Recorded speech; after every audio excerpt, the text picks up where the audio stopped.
Nomierinoši un tiešām jauki. Suns rej uz pakritušu kaimiņu, kurš tajā brīdī skumst. Ja? Tā šķūņa atslēgas estrādē. Nu, ir atrastas. Manuprāt, ļoti labi. Jā. Tas ir pēc jāņem nākošais rīts. Ja? 4 gani stāv ap vemjošu govi. Klusu. Tā, kultūra arī pēc jāģiem, pēc kādas balles noteikti. Kultūras nama durvis noliktas blakus durvju ailei, pieslēdz pie sienas ar visu Viktora Lapčēno plakātu uz tās, un blakus tur arī kurtka uz soliņa. Skatu seriāls ar smaidīgo raibaliņu. Te tā apēd izžauto veļu, te atkal priecājies par sagāstu siltumnīcu un visbeidzot elektriskā gana ierobežota. Šķūnītī pie Moskviča stāv tēvs un mazais Jānītis. Tēvam rokā 2 litri alus pudeli. Tas dīzels, sātans un cits vēls. Ja? Un viņi abi saprot, ka šis autiņš vairs neies nekad. Tā ir viena versija, otrs Jānīša tēvs saprot, ka šitas alus viņam neies. Būs jāiet pakaļ vēl vienam. Ne, šitas viņam neies iekšā. Uz alus rakstīts nelabais. No. Līgs antenas stāps cieši to savos apskāvienos tur līdz radiatoram ieputināts dzeltenīgas nokrāsas Moskvičs. Ja? Mašīnas te bieži tiek pieminētas, ka vēl bija mašīna. Agrs rīts bezvēžu dūmaka ceļa malā savā Zaporožicā guļ Aivars Paklājs. Tur viņam, ir tā birka tāda. Paklājs. Administrācija Paklājs. Ar tikko aizvēģēt cigaretu mutē viņš. Uz kombaina riteņa atspiedies ar rūdzu stiebru mutē stāv kombaina vadītājs. Karstajā saulē viņa pieri ir norasojusi, taču tas nespēja izjaukt apkārt esošo klusumu un miera sajūtu. Vienīgais, kas kustas, ir vanaks augstu debesīs pie mākoņiem.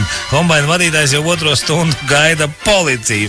Ja mēs pagriežam piena paku otrādi, tad redzam kombaina aizmuguri un puskaču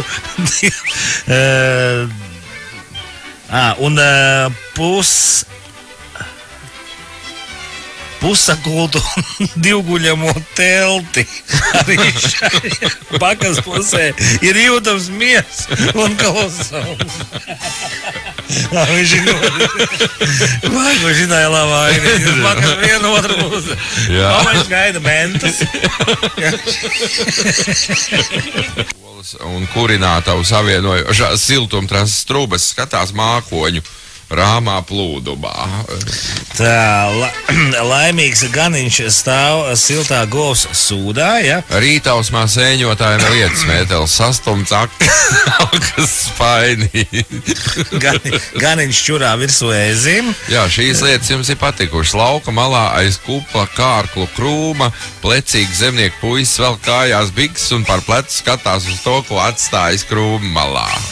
Traktors salūzas, elektrības nav, slēdzamais aparāts neiet un visi mierīgi guļ diendus. Lūk, arī kartupeļu talkas dalībnieks, radinieks no Rīgas mežmalā kakā. Uz lieveņa nolikti kūtzābaki, ap kuriem lidinās dažādi kukaidīši. Ja?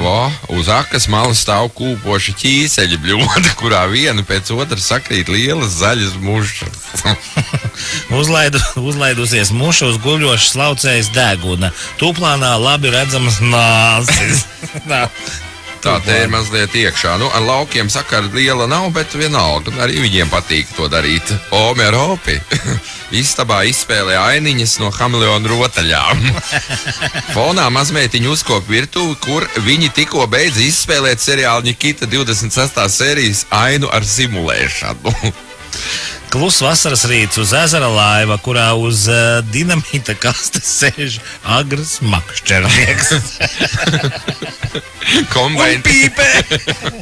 Kombainieru furšets Rūdz lauka malā, un nekas neliecina, ka vēlāk viņi ies turpināt darbu.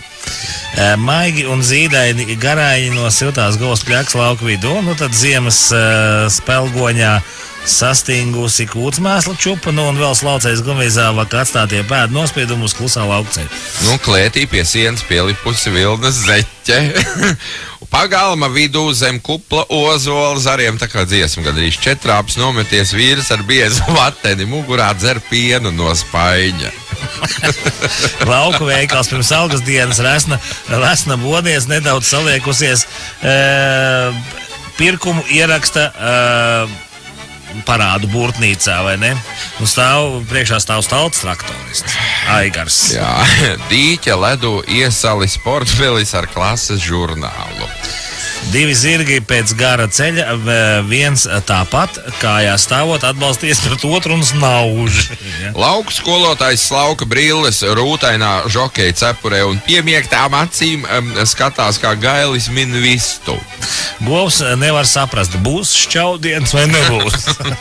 Savukārt slaucēji, laisk žāvādamies, turpina slaukt ar vienu roku. Saule riet. Ābeļdārzā un uz dibena istabas palodzes nolikti liekie zobi, cilindriskā puķu vāzē ar zaļganu ūdeni. Mežmalā atlaidies pie egles pasniegs, pārlasa adresātu vēstules un smaida. Skaisti. Agrs rīts laukots pie kūtas, saimniec ar kalpu puisi stāv pie kūtas durvīm un pilnā kaklā dzied. Uz mēsla čupas gailis arī dzied, govs izbāz uz galva pa kūtas durvīm. Nē, klusīdi, bet saimnieks vēl nav mājās no tirgus, nedzied nemaz. Lāga vīrs ejot pa pļauju ir pēdējā brīdī ieraudzījis Govas Pļaku un apstājies virs tās ar paceltu kāju. Pacelt kāju, taču viņa slinkums likt kāju citur ir tik liels, ka viņš tā arī nevar izdomāt, vai kāpt iekšā, vai tomēr nē.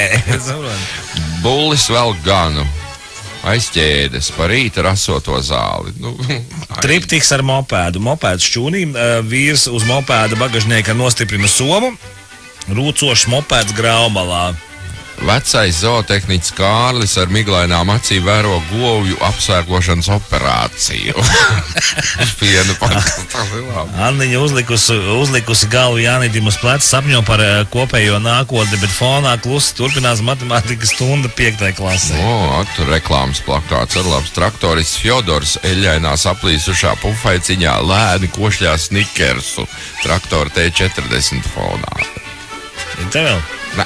Man tāds, kas varētu būt pretendēt uz labāko. Varbūt. Vien jau es gan labāko dzirdēju. Jā, bet šitas man, es ritīgi sasmējos. Sēžot krēslas pārņemtajā lauku virtuvē, pie vecstāva taisīta galda zemnieks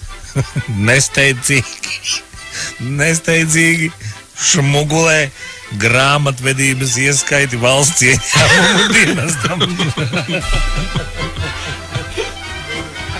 Es domāju, tas ir tik mieru, tik liels mīnus. Un tā saķēpājās.